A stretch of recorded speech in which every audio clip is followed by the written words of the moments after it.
Western music history today. Well, Friedrich Nietzsche once said that life without music would be a mistake. And I agree with that. Because who doesn't like music, right? When I get home tired from school, all I want is music. Not to mention how music can help us in our lives. Like, take me as an example. When I first started playing the guitar and the drums, I actually got happier, and also it helps me improve my cognitive and my motor skills in many ways. Also, it made me see the world differently than I used to, which it can do for everybody else. But have you ever wondered from where it came from, or how did it wandered off until we got to the 21st century? That's why I'm here today, to show you that history. To understand it all, we have to go back to the medieval age, where the Western arts and music actually started. With a style called plain song, the church started using music in sacred and rituals meetings, just like the Mass, with a style called organums, which were more evolved with the studies of the Notre Dame school in France. I'm going to show you a little bit of how it's made.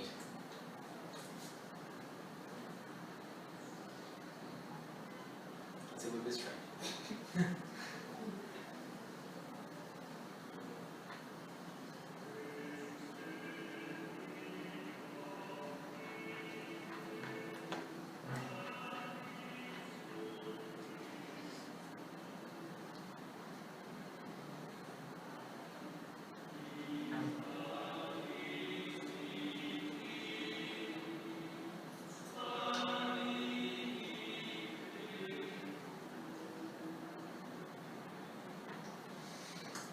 Well, you get the idea.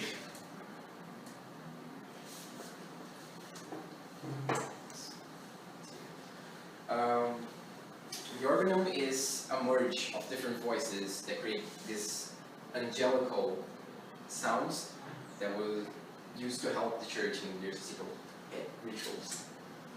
Well, after that, the ending of the medieval age obviously got massive changes to music in many ways. The beginning of the Renaissance and the revolution of arts got music more developed and more powerful with a style called polyphonic songs. The invention of printing and the dissemination of the press also helped music to get out there throughout the world and got it more famous in many aspects. In the middle of the 16th century, a genre started to prevail, which is the Baroque one.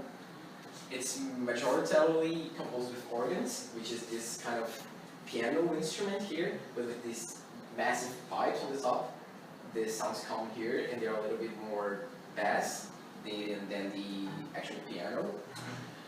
And it is a style that shows a lot of duality. It shows like sacred and non-sacred devotions, which it makes a lot of confusion for people. The most famous composer of this era is Johann Sebastian Bach, one of the most famous composers of the world that made beautiful songs, and I'm going to show you his most famous now.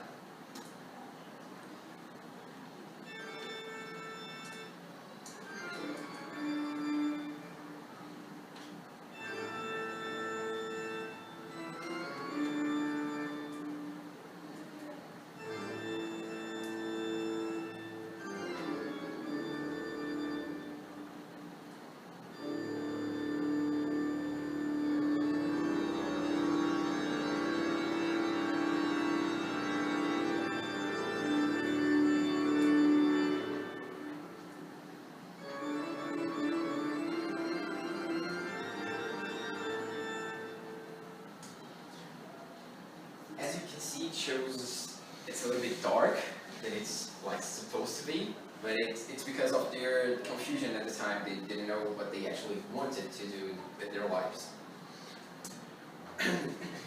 In the end of the 17th century, we can acknowledge the beginning of the classical era. Different of the Baroque, this one does not show duality or even confusion, but it actually shows the idea of carpe diem, which is in your life, you only live once. You have to enjoy every single moment of it. It's composed majority with sonatas, melodies, and symphonies. You can see tons and tons of instruments coming together to make beautiful songs. The most famous composer for this era is Ludwig von Beethoven, this man, which actually got deaf by when he was like 26 years, and it didn't stop him from making music because I already know the theory and everything. So he did continue making music. Especially he wrote his most famous one, the Ninth Symphony of Beethoven, right after he got deaf, which is really amazing. And this one is the other one of this era. It's Mozart, which is another large composer of the time. And this is the Ninth Symphony that I'm going to show you now that Beethoven wrote as deaf. And it's really long, it's 1 hour of song.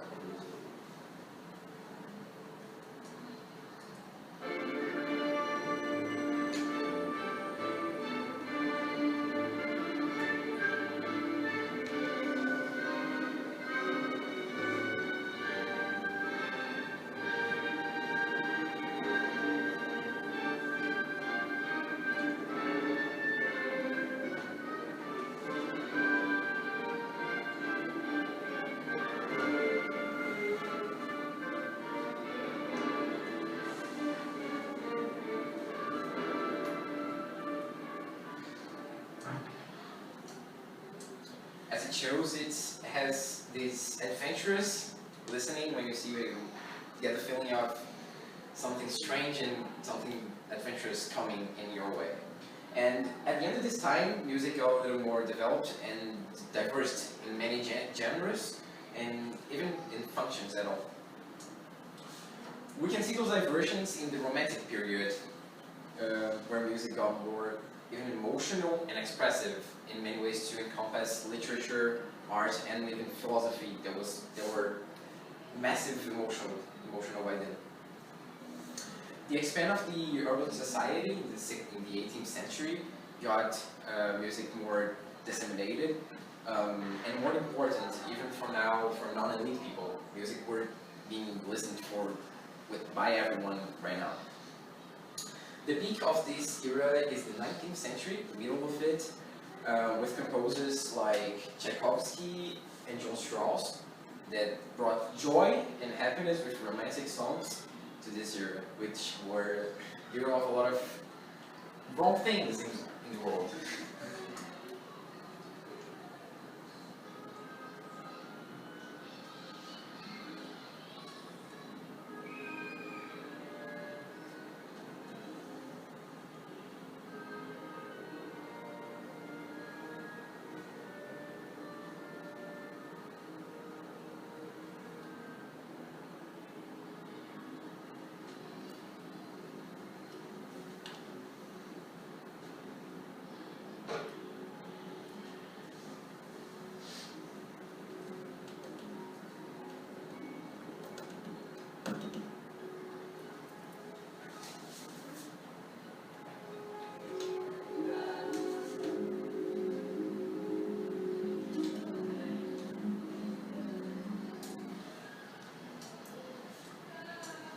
You can sense that this song has more high notes than bass notes, like just rather than the older ones, because it gets you to feel happy about your life or what you're living. It makes you feel that everything's going to be okay.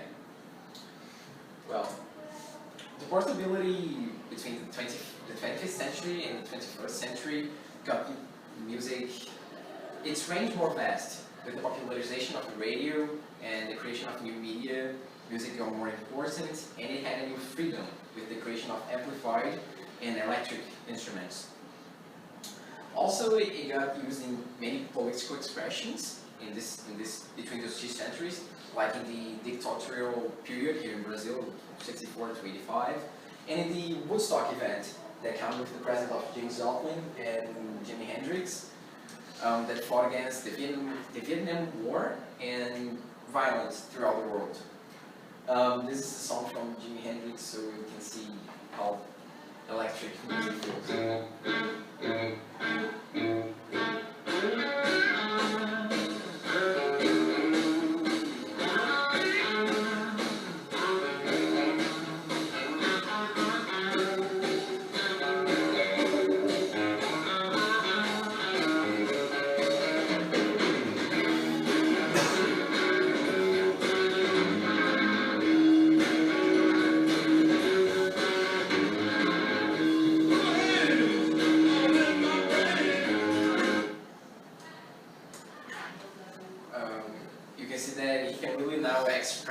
himself by going through his guitar, just doing notes that he wanted to do and really being happy by doing them.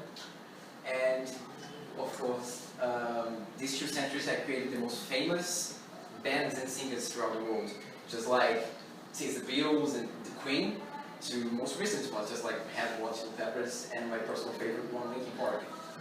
And I'm going to show you how things evolved since the 1960s to the 2000s. I need somebody help, not just anybody help. You know I need someone.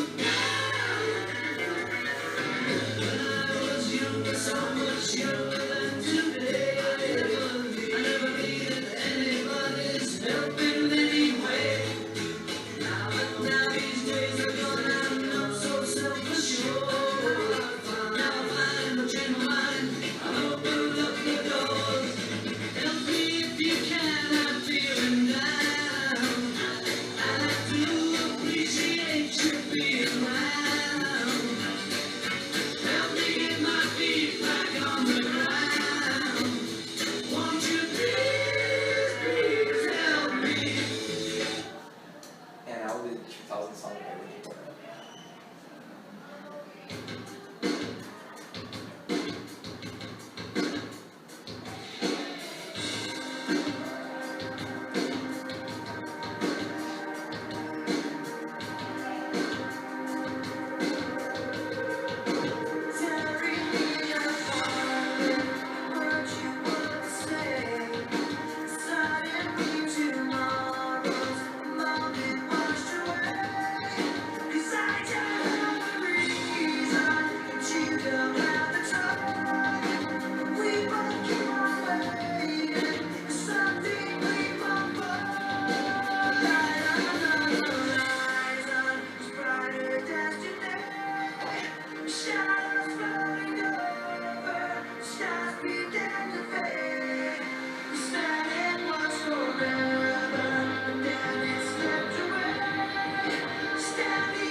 You can see many differences between those two because music got really more diverse since the 1960s with the Beatles to now with many rock pop bands, just like Linkin Park.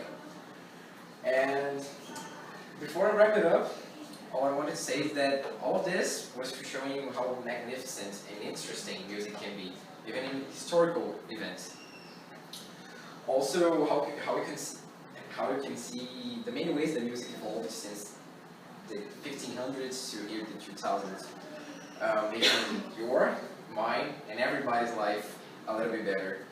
And I think that we should focus on music in our bad times and in our good times, so we can use music in our favor to get happy or just trying to express ourselves in many, many ways. It's just like Friedrich Nietzsche said, without music, life would be a mistake. Thank you very much.